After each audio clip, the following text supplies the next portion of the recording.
Wednesday, September 11th, 2024. There is no live episode of The View today because there's during the memorial, the September 11th memorial stuff, which I understand why we do that every year.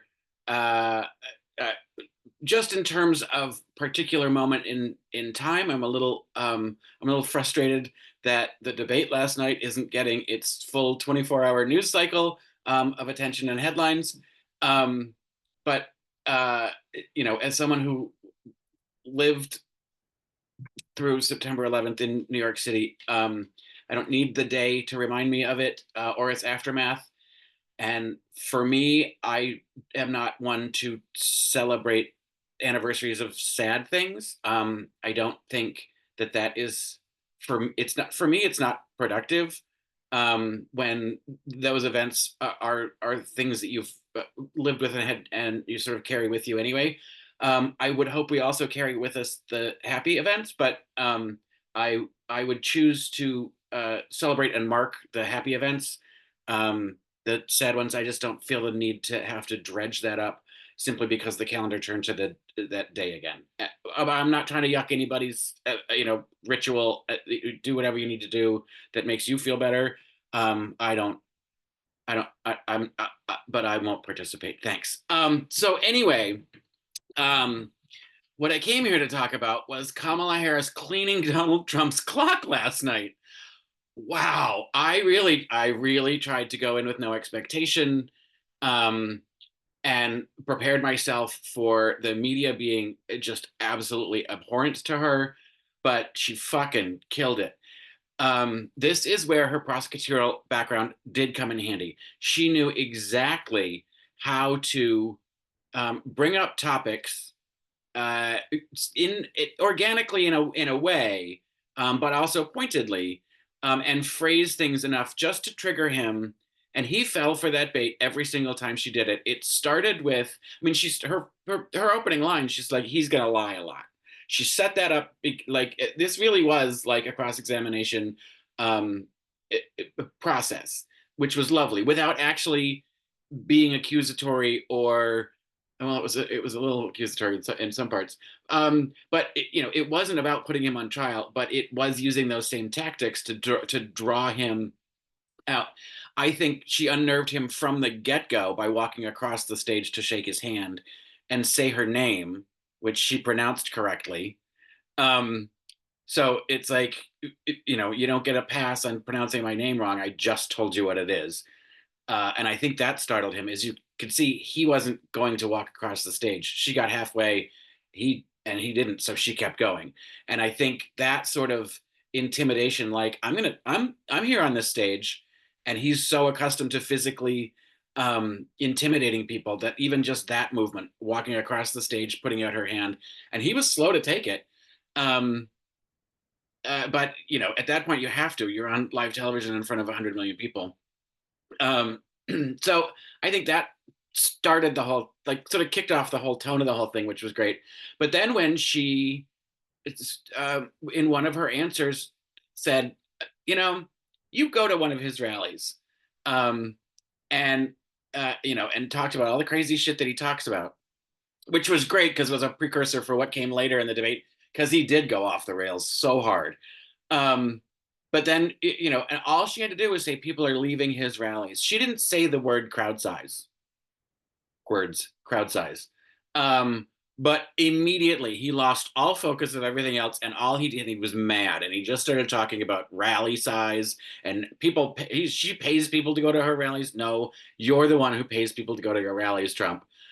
We've all seen the Craigslist ads, so it's like it's just that was to me where I knew she had him, and because once he uh, loses his cool, he can't recover.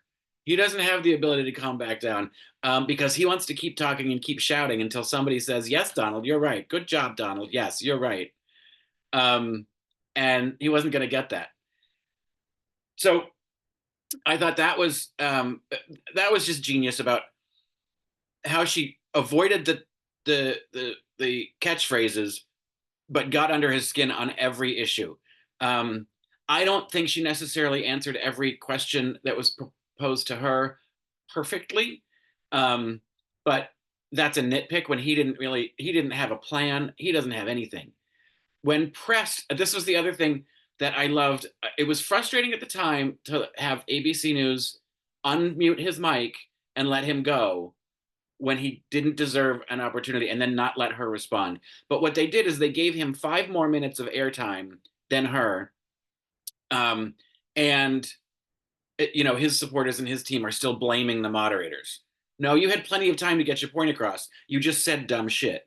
And they're complaining that the moderators actually asked for specifics. It's because he didn't answer the question.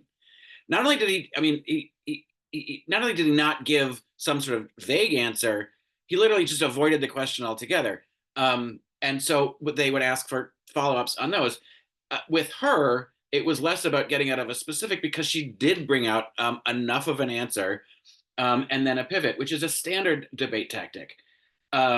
He, uh, I loved it when Lindsay Davis just said, as we all know, uh, no state in the union murders children after they're born. Like, that's illegal.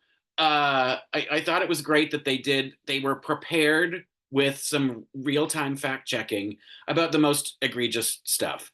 My favorite one, though, was the eating the pets. There is no record of that of any immigrant or anyone in Springfield, Ohio, eating other people's pets.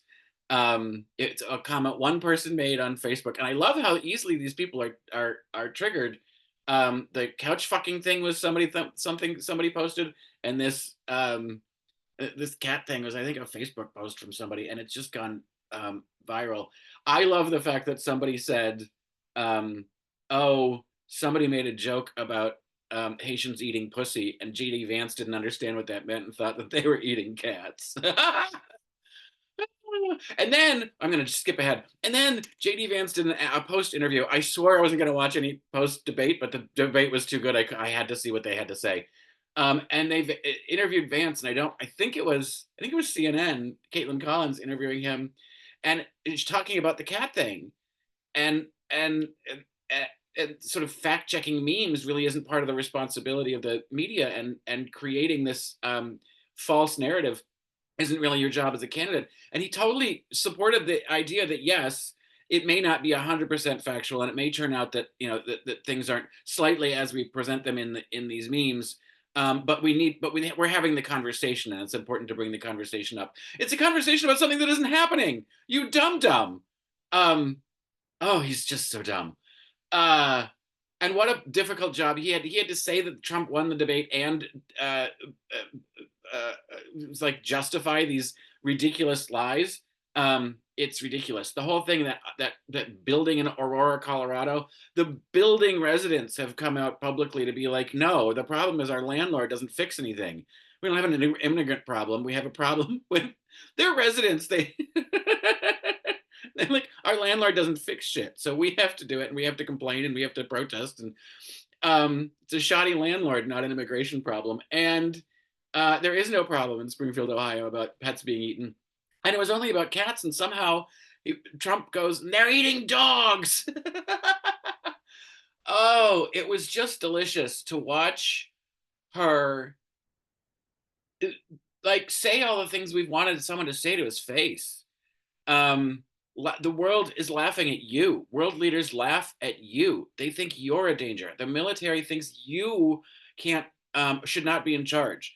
For like just to say those things to his face. She said it earlier in her campaign. You got something to say it to my face. She said it to his face.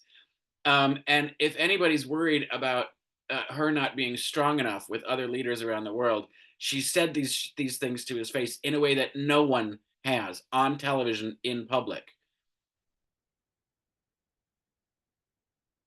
I I'm thrilled with the result of this debate. There's so many points we could go through, but I don't want to do another 15-minute video. I just wanted to sort of get out my exuberance for that performance last night. Uh, I don't understand how anyone could see that and not see what the clear answer is of what you need to do in this election. Um, I do think, and I think this was true before the debate, and it's just going to become more glaringly true the further we get into this. I'm starting to think Amy Alyssa Farfar Griffin is falling into this category because she refuses to say that she will vote for Kamala Harris. But there are voters that are embarrassed about Trump that really don't want to vote for him, but can't bring themselves to vote for a black woman. That's a lot of these undecideds that I think, you know, eh, don't vote for him. And I don't know what you can do to sway those people, because I think it goes so far against their core racist beliefs, and they'll be the first people to say that they're not racist. They just don't understand their own, um, you know, unconscious bias and what really is a deep rooted racism that they're trying to not appear to be. They're trying to look like they're good people, but deep down, um, they have those feelings and and don't know how to express them because they don't want to appear as though they are racist or improper or whatever. So I don't know, because I feel like all these people that I did watch a little bit of the CNN interviewing the independent voters. Those people were not independent or undecided voters. They were not undecided before this election. That first woman they talked to was clearly a MAGA. She's voted for Trump twice, and she said after this debate she's still going to vote for him. It's like, well, okay, then this was never. It was never going to be. Um, uh, uh, there's never going to be anything that changes your mind, lady. And then the other guy, who was like, he was so pissed off about Afghanistan, and he called it like a JFK moment. I was like, okay, whatever, dude.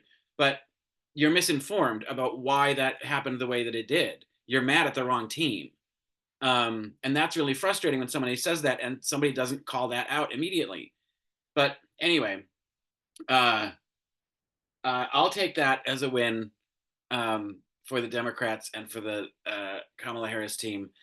We got another debate with Walls and Vance.